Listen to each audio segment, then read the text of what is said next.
Place maintenant à notre deuxième sujet. Le ministère tunisien des Affaires étrangères a annoncé que le Conseil des ministres des Affaires économiques et financières de l'Union européenne a retiré la Tunisie de la liste des pays non coopératifs en matière de fiscalité.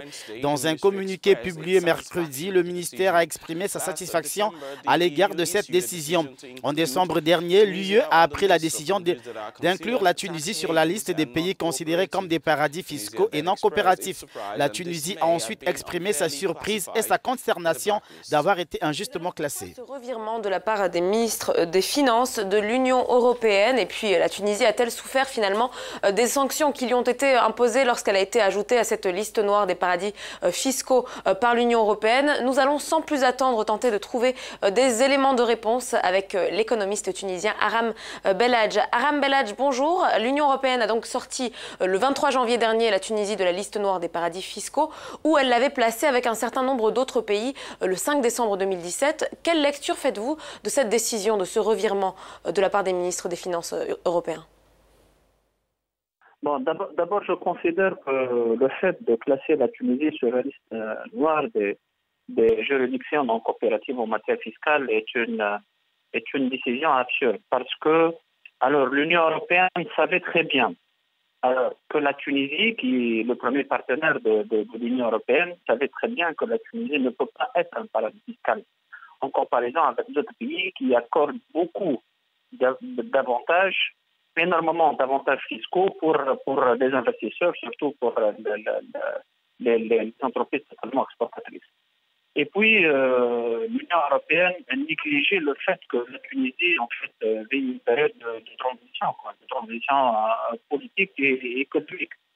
Et puis, un détail qui est très important, je pense que l'Union européenne a négligé également qu'au sein du ministère des Finances, il y avait quand même des changements importants en 2017. Je rappelle que Madame Zeribi a été démogée en avril 2017, et puis il y a eu le départ du ministre par intérim, M. Abdel Kafi, puis il y avait un remaniement ministériel où il y avait la nomination de M. Chalgoum à la tête du ministère des Finances. Alors tout ça a été en fait négligé par l'Union européenne, et je pense que la décision est beaucoup plus une décision politique qu'une décision objective basée sur ce qu'annonce l'Union européenne, qui est en fait en coopération en matière d'échange de l'information et la non-transparence au niveau du système fiscal tunisien. Aram Belhadj, la Tunisie était dans cette liste pendant 2 mois, pendant près de 2 mois. Ça va forcément laisser des stigmates sur l'économie du pays, n'est-ce pas? Bien entendu, heureusement que la Tunisie ou l'Union européenne a retiré la Tunisie de cette liste rapidement, puisque le fait de classer un pays, surtout un pays qui traverse une situation qui est assez difficile, telle que la Tunisie, alors ça peut, en fait, ça pouvait nuire à son image, premièrement.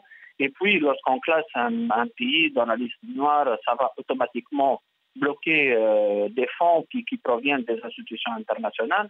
Et puis, bon, vous savez, un pays qui est classé dans la liste noire, ça peut en fait accélérer le risque de prolifération des opérations de blanchiment d'argent.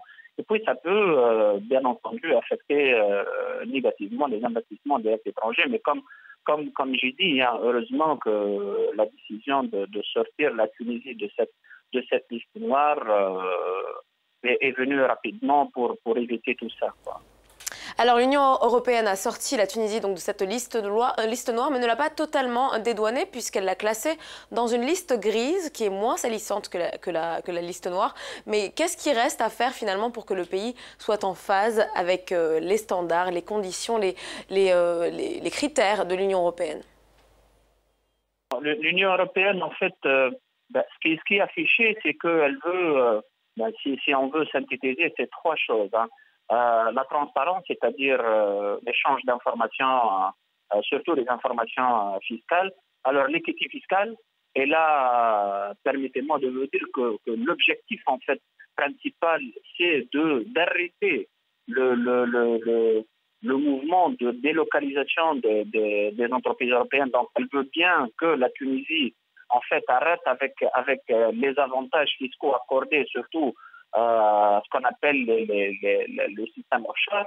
Et également, l'Union européenne, troisième chose, elle veut en fait encore beaucoup plus de discipline envers les questions de blanchiment d'argent, de la corruption et la gouvernance. Merci à vous, docteur Aram Belhadj, pour votre analyse et votre réaction sur notre antenne. Aram Belhadj, qui est donc économiste et qui est basé à Carthage, en Tunisie. Vous avez manqué quelque chose, pas de souci. Vous pouvez donc nous retrouver sur notre site web www.africanews.com. Vous pouvez aussi nous suivre sur Twitter @africanews en anglais et @africanewsfr en français. À suivre. L'Égypte est une grande puissance en matière de football sur le continent, c'est connu. Mais qu'en est-il dans d'autres sports et notamment concernant le squash? La réponse vous surprendra. C'est juste après la pause.